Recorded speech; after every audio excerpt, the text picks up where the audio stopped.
And let's continue with this, the 43rd chapter of A Connecticut Yankee in King Arthur's Court. The boss and Clarence and 52 young men are holed up in Merlin's cave, about ready to take on all of England, but unfortunately it psychs the young men out, and they decide they're not interested in doing this, and the boss is about to respond. My boys, your hearts are in the right place. You have thought the worthy thought. You have done the worthy thing. You are English boys, and you will remain English boys, and you will keep the name unsmirched. Give yourselves no further concern. Let your minds be at peace. Consider this. While all England is marching against you, who is in the van? Who, by the commonest rules of war, will march in the front? Answer me. The mounted host of mailed knights. True, they are 30,000 strong, acres deep, that will march. Now, observe, none but they will ever strike the sand-belt. Then there will be an episode. Immediately after, the civilization multitude in the rear will retire to meet business engagements elsewhere. None but nobles and gentry are knights, and none but these will remain to dance to our music after that episode. It is absolutely true that we shall have to fight nobody but these 30,000 knights. Now speak, and it shall be as you decide. Shall we avoid the battle, retire from the field? No! The shout was unanimous and hearty. Are you well afraid of these 30,000 knights? The joke brought out a good laugh. The boys' troubles vanished away, and they went gaily to their post. They were darling 52, as pretty as girls, too. I was ready for the enemy now. Let the approaching big day come along. It would find us on deck. The big day arrived on time. At dawn, the sentry on watch in the corral came into the cave and reported a moving black mass under the horizon, a faint sound which he thought to be military music. Breakfast was just ready. We sat down and ate it. This over, I made the boys a little speech, and then sent out a detail to man the battery, with Clarence in command of it. The sun rose presently, and sent its unobstructed splendors over the land, and we saw a prodigious host moving slowly toward us, with the steady drift and a line front of a wave of the sea. Nearer and nearer it came, and more sublimely imposing became its aspect. Yes, all England was there, apparently. Soon we could see the innumerable banners fluttering, and then the sun struck the sea of armor and set it all aflash. Yes, it was a fine sight. I hadn't ever seen anything to beat it. At last we could make out details. All the front ranks, no telling how many acres deep, were horsemen, plumed knights in armor. Suddenly we heard the blare of trumpets. The slow walk burst into a gallop, and then, well, it was wonderful to see. Down swept the vast horseshoe wave. It approached the sand-belt. My breath stood still. Nearer, the strip of green turf beyond the yellow belt grew narrower still, became a mere ribbon in front of the horses, then disappeared under their hooves. Great Scott, why the whole front of that host shot into the sky with a thunder crash, and became a whirling tempest of rags and fragments, and along the ground lay a thick wall of smoke that hid what was left of the multitude from our sight. Time for the second step in the plan of campaign. I touched a button and shook the bones of England loose from her spine. In that explosion all our noble civilization factories went up in the air and disappeared from the earth. It was a pity, but it was necessary. We could not afford to let the enemy turn our own weapons against us. Now ensued one of the dullest quarter hours I had ever endured. We waited in silent solitude, enclosed by our circles of wire and by a circle of heavy smoke outside of these. We couldn't see over the wall of smoke, and we couldn't see through it. But at last it began to shred away lazily, and by the end of another quarter hour the land was clear, and our curiosity was enabled to satisfy itself. No living creature was in sight, and now we perceived that additions had been made to our defenses. The dynamite had dug a ditch more than 100 feet wide all around us, and cast up an embankment some 25 feet high on both borders of it. As to destruction of life, it was amazing. Moreover, it was beyond estimate. Of course, we could not count the dead, because they did not exist as individuals, but merely as homogeneous protoplasm, with alloys of iron and buttons. No life was in sight, but necessarily there must have been some wounded in the rear ranks. who were carried off the field under cover of the wall of smoke. There would be sickness among the others, there always is after an episode like that, but there would be no reinforcements. This was the last stand of the chivalry of England. It was all that was left of the order after the recent annihilating wars.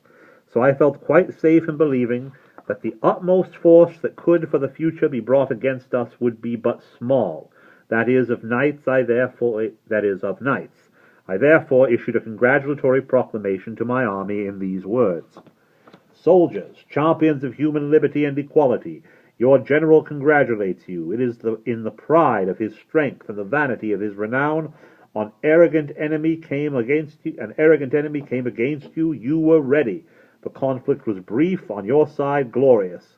This mighty victory, having been achieved utterly without loss, stands without example in history. So long as the planets shall continue to move in their orbits, the Battle of the Sand Belt will not perish out of the memories of men. The Boss. I read it well, and the applause I got was very gratifying to me. I then wound up with these remarks. The war with the English nation as a nation is at an end. The nation has retired from the field and the war. Before it can be persuaded to return, war will have ceased. This campaign is the only one that is going to be fought. It will be brief, the briefest in history, also the most destructive to life, considered from the standpoint of proportion of casualties to numbers engaged. We are done with the nation henceforth. We deal only with the knights. English knights can be killed, but they cannot be conquered. We know what is before us. While one of these men remains alive, our task is not finished, the war is not ended. We will kill them all. Loud and long-continued applause. I picketed the great embankments thrown up around our lines by the dynamite explosion, merely a lookout of a couple of boys to announce the enemy when he should appear again. Next, I sent an engineer and 40 men to a point just beyond our lines on the south, to turn a mountain brook that was there and bring it within our lines and under our command, arranging it in such a way that I could make instant use of it in an emergency. The 40 men were divided into 2 shifts, 20 each, and they were to relieve each other every 2 hours. In 10 hours the work was accomplished. It was nightfall now, and I withdrew my pickets. The one who had the northern outlook reported a camp in sight, but visible with the glass only. He also reported that a few knights had been feeling their way toward us and had driven some cattle across our lines, but that the knights themselves had not come very near. That was what I had been expecting. They were feeling us, you see. They wanted to know if we were going to play that red terror on them again. They would grow bolder in the night, perhaps. I believed I knew what project they would attempt. Because it was plainly the thing I would attempt myself if I were in their places and as ignorant as they were. I mentioned it to Clarence. "I think you are right," said he. "It is the obvious thing for them to try." "Well, then," I said, "if they do, they are doomed, certainly. They won't have the slightest show in the world. Of course they won't. It's dreadful, Clarence. It seems an awful pity. The thing disturbed me so that I couldn't get any peace of mind for thinking of it and worrying over it. So at last, to quiet my conscience, I framed this message to the knights. To the honourable commander of the insurgent chivalry of England, you fight in vain. We know your strength, if one may call it by that name. We know that at the utmost you cannot bring against us above 25,000 knights.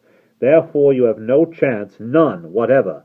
Reflect, we are well equipped, well fortified. We number 54.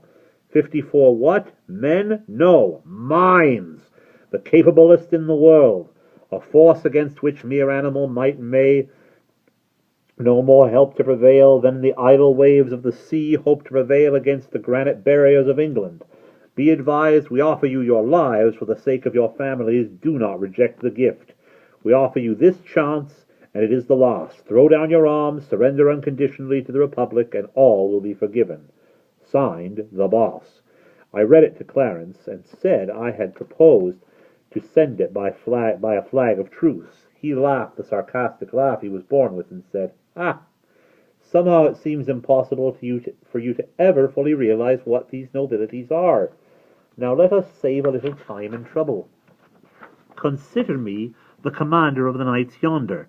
Now then, you are the flag of truce. Approach and deliver me your message, and I will give you your answer. I humoured the idea. I came forward under an imaginary god of the enemy's soldiers, produced my paper, and read it through. For answer, Clarence struck the paper out of my hand, pursed up a scornful lip, and said with lofty disdain, "Dismember me this animal, and return him in a basket to the base-born knave who sent him. Other answer have I none." How empty, in theory, in presence of fact. And this was just fact and nothing else. It was the thing that would have happened. There was no getting around that. I tore up the paper and granted my mistimid sentiments to a permanent rest. Then to business. I tested the electric signals from the Gatling platform to the cave, and made sure that they were all right. I tested and retested those which commanded the fences. These were signals whereby I could break and renew the electric current in each fence independently of the others at will.